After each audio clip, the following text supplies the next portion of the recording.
नमस्कार, capital TV के special programme चुनावी चौसर में मैं दिव्या आपका बहुत बहुत स्वागत करती हूं। देखिए, विधानसभा चुनाव आने में अभी तो समय है, लेकिन चुनाव के पहले दो पार्टियों के प्रमुख आपस में भिड़ते हुए नजर आ रहे हैं। बीते दिन जहां नीतीश कुमार ने ये कहा था कि लालू यादव को उन्होंने ही बनाया है, तो दूसरी तरफ तेजस्वी यादव ये कहते हैं कि नीतीश कुमार को 2 बार मुख्यमंत्री मैंने बनाया है। इस बयान के बाद ये सवाल उठने लगा है कि क्या सचमुच तेजस्वी यादव ने ही नीतीश कुमार को बनाया है?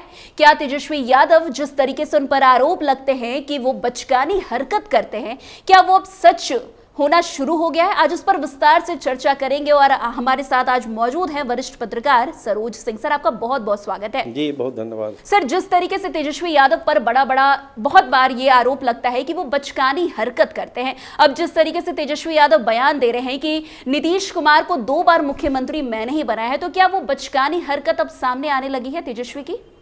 देखिए, ये इसकी शुरुआत हुई जब कल विधानसभा में खुद प्रधानमंत्री नीतीश कुमार ने कहा, मुख्यमंत्री नीतीश कुमार ने, कि लालू जी को तो हमने बनाया था। तो स्वाभाविक है आज उसका जवाब देना था तेजस्वी यादव को।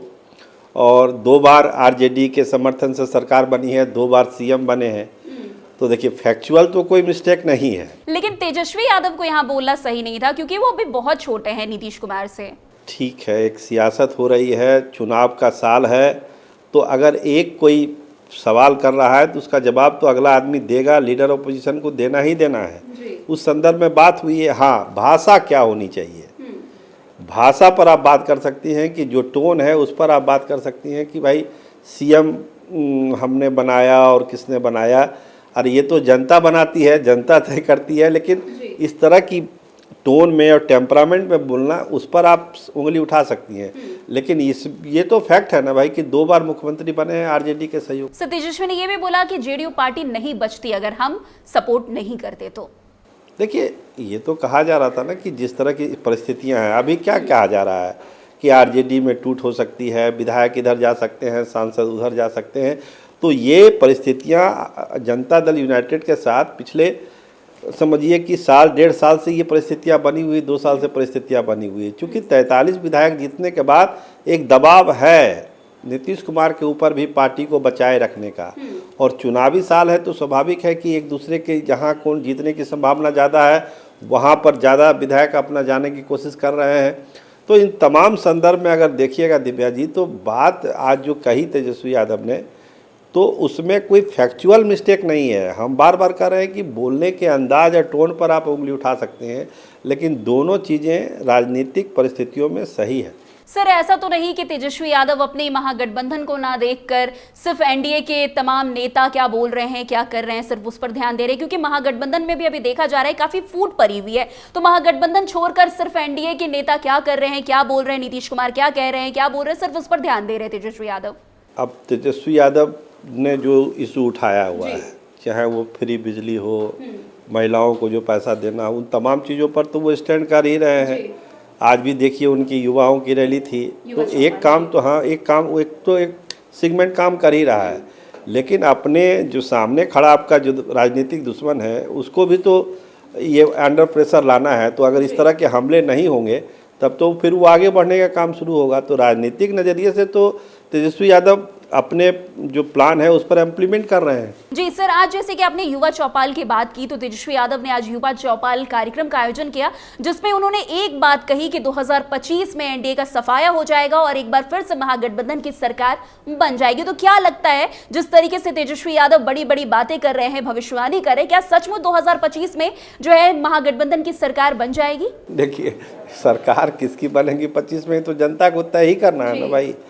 अब है कि कोई पॉलिटिकल पार्टी तो ये थोड़ी कहेगी कि हम चुनाव हार रहे हैं। छोटी से छोटी पार्टियां, प्रशांत किशोर क्या कर रहे हैं कि हमारी सरकार बन रही है, पप्पू यादव क्या कर रहे हैं, हमारे सहयोग के बिना सरकार नहीं बनेगी। महागठबंधन भी बोल रहा है, एनडीए भी बोल रहा है, हर पार्टी बोलती है। तो बोलने का अपना वो अलग स्टेज है, लेकिन जब चुनाव होता है, वोट पड़ते हैं, जनता फैसला करती है किसकी सरकार बनेगी, किसकी सरकार नहीं बनेगी। तो किसी को आप दावा करने से थोड़ी रोक सकती है, दावा तो हर कोई करेगा। जी, आज सर एक और खबर काफी चर्चा में थी कि महागठबंधन में कांग्रेस भी काफी इंपॉर्टेंट रोल प्ले करती है। तो कांग्रेस के विधायक हैं अजीत शर्मा, उन्होंने ये चीज कहा कि एनडीए का जो सीएम फेस होगा उसके लिए सोनिया गांधी लोग डिस्कशन करके ये तय करेंगे कि सीएम फेस कौन होगा। तो तेजस्वी यादव को कहीं ना कहीं झटका लगता हुआ नजर आया। देखिए, ये ट्रेंड चल रहा है। देखिए, एनडीए की तरफ से जी। जब भाजपा कहती है कि पार्लियामेंट्री बोर्ड तय करेगा कौन होगा सीएम नहीं होगा, वही रोग लगा है महागठबंधन को। जी। कांग्रेस अब कहने लगी है कि राहुल गांधी तय करेंगे, सोनिया गांधी तय करेंगे कि कौन बनेगा सीएम। देखिए, ये सारी चीज़ें होती है कि सीट बार्गेनिंग प्रॉपर हो जाए। ये सारे बयान दिए जाते हैं ताकि सीटों की संख्या ढंग से मिले, उसको मनमाफिक सीट मिले। कांग्रेस अजीत शर्मा के बयान का भी जो आप जिक्र कर रही हैं उसके संदर्भ में यही है कि कांग्रेस ठीक ठाक सीट ले ले। 70 सीट पर जो राजद मना कर रही है, ये सब कि सीएम हम नहीं मानेंगे और हम अलग लड़ेंगे, हम जूनियर पार्टनर नहीं बनेंगे, ये तमाम तरह का जो पैतरा है वो इसीलिए है कि सीट ठीक ठाक मिल जाए। सर, लालू यादव हो, राबड़ी देवी हो, लगातार फील्डिंग कर रहे हैं कि तेजस्वी यादव मुख्यमंत्री बन जाए। जिस तरीके की आज वाकया देखने को मिली अजीत शर्मा के द्वारा, तो क्या लगता है सचमुच सर तेजस्वी यादव के लिए मुख्यमंत्री बनना इतना आसान होगा?